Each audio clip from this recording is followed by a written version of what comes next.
Welcome back to my YouTube channel baby step tutorials. आज हम CIB के first paper ABM के module B का यूनिट 60 एस्टिमेशन जो हम कर रहे थे उसका न्यूमेरिकल पोर्शन करेंगे। देखिए, मैं बुक से ही सारे क्वेश्चंस करा रही हूँ, तो जो मतलब ऐसे करा रही हूँ कि अगर जो सेम है तो उन पर बार बार टाइम वेस्ट करने का कोई फ़ायदा नहीं है। तो हम एक दो देखेंगे और बाई चांस कोई क्वेश्चन आपको लग रहा है तो आप कमेंट सेक्शन में मेरे को बता देना, तो हम वो भी करा देंगे। ठीक है, तो आज हम देखिए 7th क्वेश्चन पहले देख लेते हैं। ये पॉइंट एस्टिमेशन पे है, जो हमने पॉइंट एस्टिमेशन पढ़ा था। तो पहले क्वेश्चन पढ़ लेते हैं। The CCI stadium is considering expanding its seating capacity and needs to know both the average number of people who attend events there and the variability in this number. The following are the attendance in 1000 at 9 randomly selected sporting events. Find point estimates of the mean and the variance of the population from which the sample was drawn. ठीक है, देखो अभी हमने जब point estimation पढ़ा था, एक बार revise कर लेते हैं। तो उस टाइम हमने बात की थी कि उसमें दो चीज़ें आती हैं। एक तो जो मीन होता है, सैम्पल मीन हम हमेशा निकालते हैं एक्स बार, वो बहुत इंपॉर्टेंट है।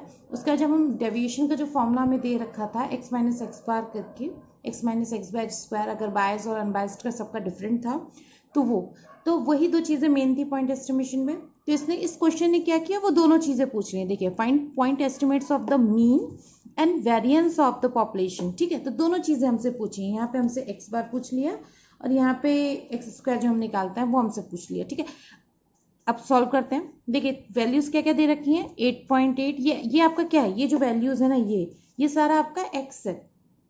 तो आपको वैल्यूज़ क्या क्या दे रखी है, 8.8, 14.0, 21.3, 7.9, 12.5, 20.0, 20.6, 16.3, 14.1 एंड 13।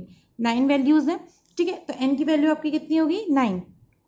ठीक है, चलिए हम सॉल्व करते हैं। देखिए ये मैंने करा है सॉल्व। अगर बाई चांस कहीं गलती से किसी वजह से कोई मिस्टेक हो तो आप मेरे को करेक्ट कर देना, ताकि मैं ये वीडियो करेक्ट कर दूँ। ठीक है, बाई चांस।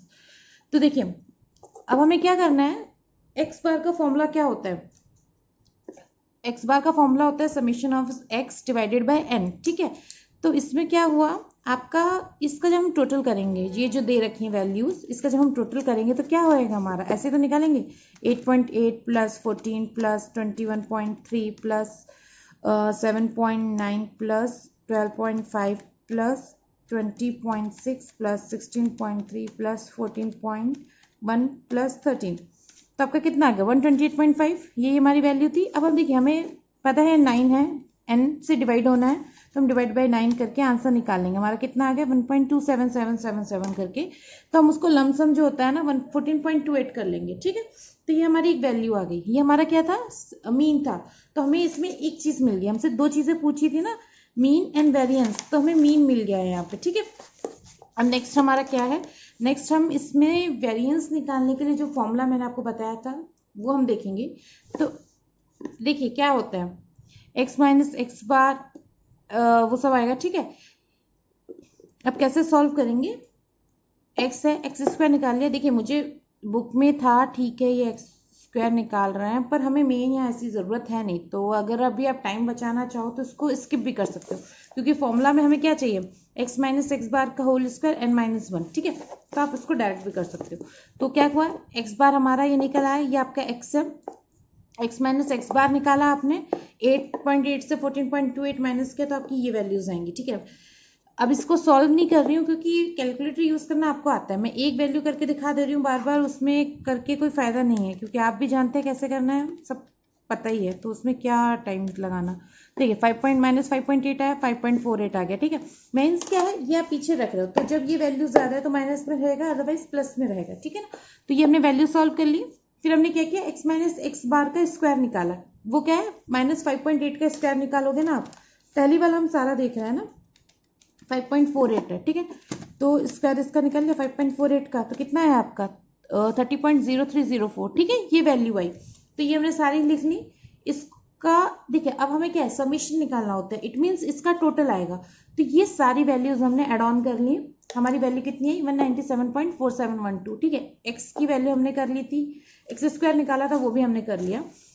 मैंने बताया था दो फॉर्मूला होता है, बायस्ड और अनबायस्ड के अलग अलग। बायस्ड का क्या होता है, summation of x minus x square divided by n, और अगर हम अनबायस्ड के लिए निकालते हैं तो n माइनस 1 हो जाता है फॉर्मूला में, जो कि ये रहा। ठीक है, तो हमारा वेरिएंस कितना आ गया, हम अनबाइज्ड ही निकालते हैं। मैंने ये भी आपको लास्ट टाइम बोला था, जब मैं लास्ट जो वीडियो कराया था उसमें मैंने आपको बताया था कि अनबाइज्ड ही हम निकालते हैं। तो summation of x minus x bar square, value कितनी है इसकी 197.4712, ठीक है 197.4712। कितने दे रखे थे सैंपल, 9 थे, 9 माइनस 1 8 हो गया।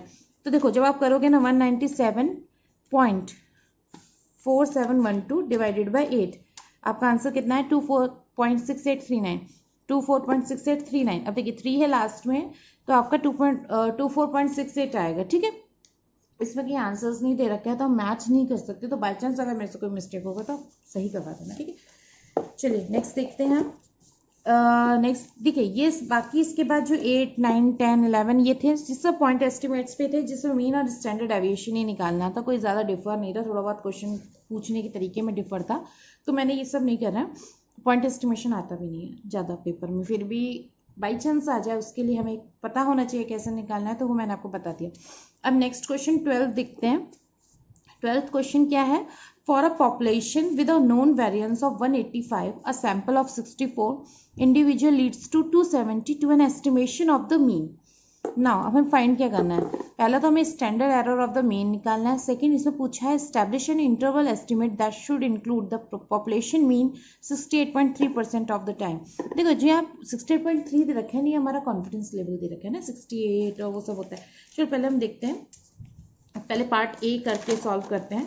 तो देखो इसमें देखो आपको क्या दे रखा है ना, ये जो इधर ऐसे रख लेते हैं ताकि क्लियर हो जाए। देखो पहले क्या दिया था, वेरिएंस आपको 185 का दिया था, तो हमने जो डेविएशन है वो 185 लिख लिया। सैंपल आपको 64 दिया था, मींस एन की वैल्यू आपकी क्या हो गई, एन की वैल्यू आपकी 64 हो गई।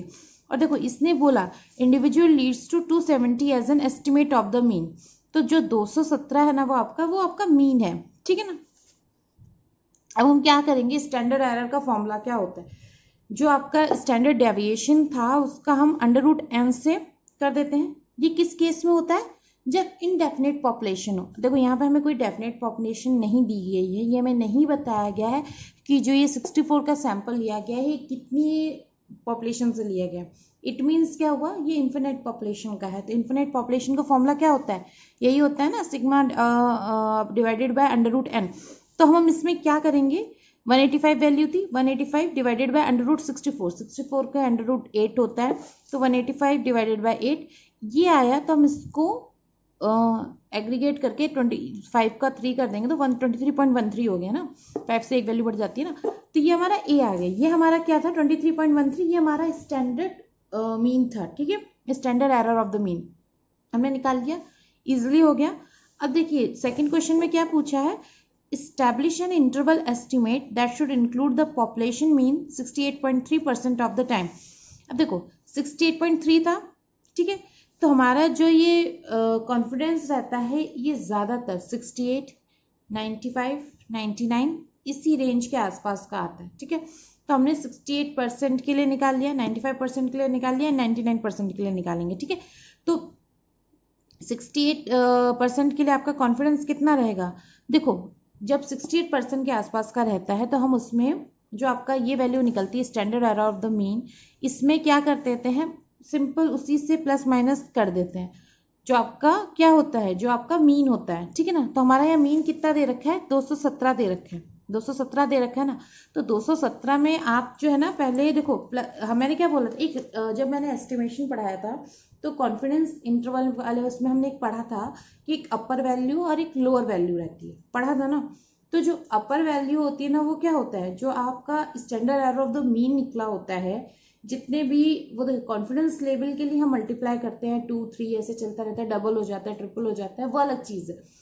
पर कैसे निकलता है अपर और लोअर मीन, अपर के लिए हम प्लस कर देते हैं, जो आपका standard error of the mean होता है हम किससे, मीन से, ठीक है। और लोअर बाउंड्री के लिए हम उसकी स्टैंडर्ड ऑफ द मीन को माइनस कर देते हैं मीन से, तो इस तरीके से निकलता है, ठीक है। तो यहाँ 68% के लिए हमारा क्या रहेगा, जो हमारा ये वैल्यू होती है इसको हम एड ऑन करेंगे किसमें, 217 में, तो 217 प्लस 23.13 कितना है हमारा 240.13, ये हमने यहाँ लिख दिया।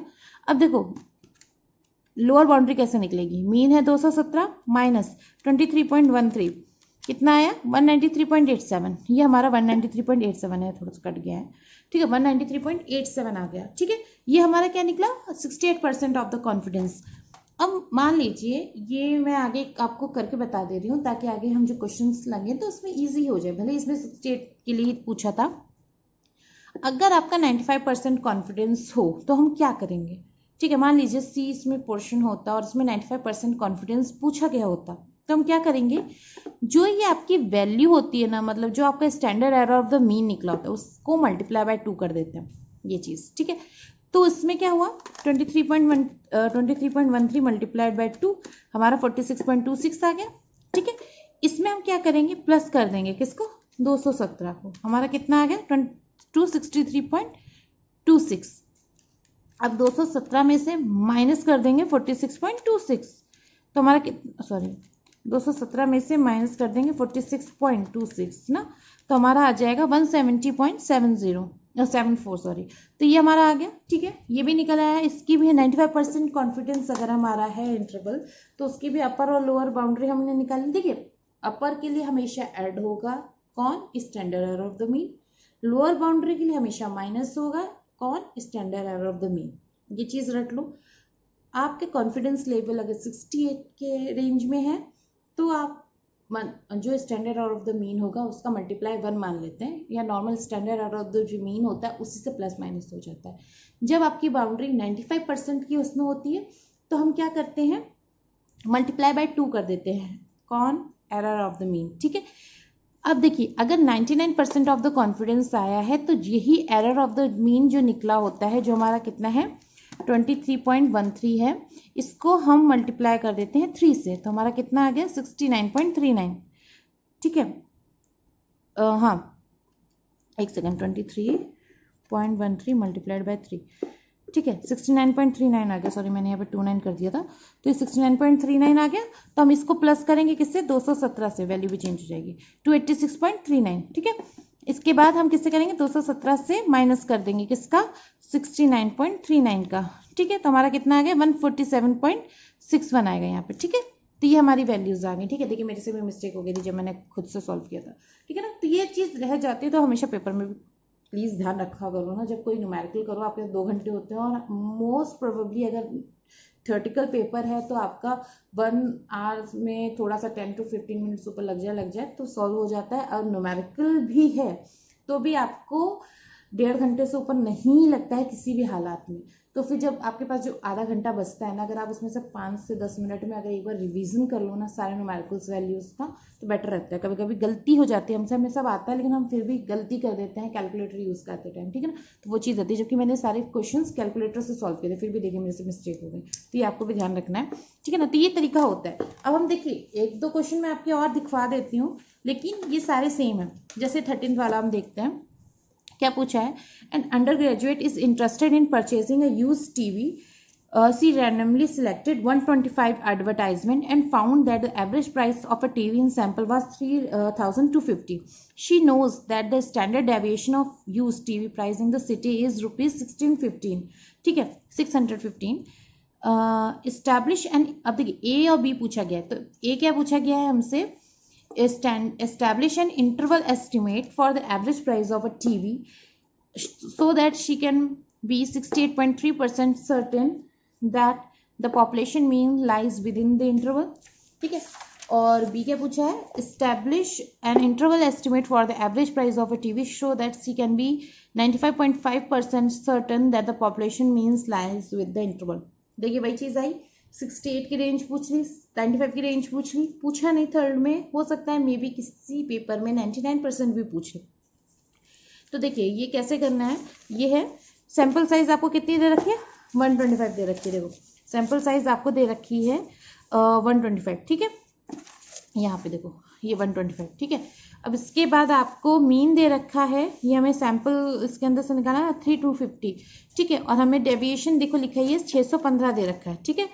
तो हमारा स्टैंडर्ड इसमें भी कहीं पे भी पॉपुलेशन की बात नहीं हो रही है, तो हमारा इन्फिनाइट वाला फॉर्मूला लगेगा, ठीक है। इन्फिनाइट वाला फॉर्मूला लगाया 615 √125, ठीक है। सॉल्व किया हमने, हमारा ये वैल्यू आ गया, ठीक है 55.01, ठीक है। अब देखो 68 के लिए मैंने क्या बोला था, जो ये standard error of the mean निकलता है, ये जो चीज़ हमारी निकलती है, इसी से हम प्लस माइनस कर देते हैं। ठीक है, तो ये 3250 जो हमारा था मीन, तो हमारा क्या है 3250 है ना, देखिए मीन। ठीक है, तो इससे हम 3250 में प्लस क्या कर देंगे 55.01। ठीक है, ये देखो 3250 प्लस 55.01 कितना आ गया 3305.01। देखो ठीक है, फिर अब क्या किया 3250 में से माइनस कर दिया -55.01, तो हमारी ये वैल्यू आ गई।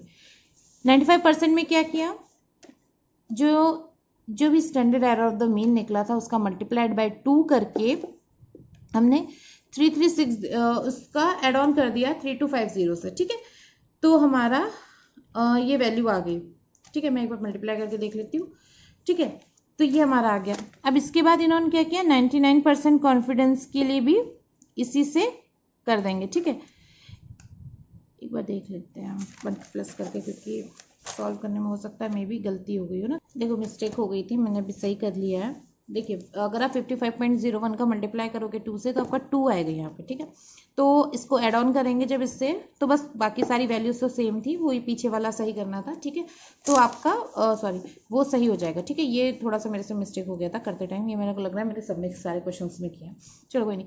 ठीक है, अब उसके बाद फिर देखिए जब आप इसका 55.01 का मल्टीप्लाई करोगे 3 से, तो आपकी वैल्यूज आ जाएंगी 165.03। तो ये हमने यहाँ पे भी इसको भी करेक्ट कर लिया। और इसका एड ऑन किससे होगा, मीन से ही रहना है एड ऑन। देखिए एड मीन चेंज नहीं होना है, जो आपका स्टैंडर्ड डेविएशन रह रहा है वो भी फॉर्मूला वाइज ही रहेगा। कॉन्फिडेंस 68% है, मल्टीप्लाई बाय 1 एक ईजी करने के लिए। अदरवाइज हम ये बोल सकते हैं direct standard error of the mean जो भी निकला होता है उसी को रख लेते हैं। ठीक है, और अगर आपका 95% के रेंज में है तो आप मल्टीप्लाइड बाय 2 कर दोगे, 99% की रेंज में है तो आप मल्टीप्लाइड बाय 3 कर दोगे। ठीक है, तो इस तरीके से हमारा ये क्वेश्चन भी हो गया। ठीक है, अब देखिए जो आपके बाकी क्वेश्चंस है ना 14, 15 वगैरह सब सेम ही है लगभग, कोई ज़्यादा डिफरेंस नहीं है, तो हम कोई और कर नहीं रहे हैं। ठीक है, अगर आपको लग रहा है कि कोई ऐसा क्वेश्चन है जो करके देखने वाला है तो आप मेरे को बता देना, तो हम उसको सॉल्व आउट कर लेंगे। ठीक है, बाकी सारा सेम है। और अगर कहीं आपको बस एक चीज़ का आपका ध्यान रखना है कि इन्फिनिट है पॉपुलेशन, फाइनाइट पॉपुलेशन कौन सा है, उस हिसाब से आपको standard error of the mean का फॉर्मूला रखना है।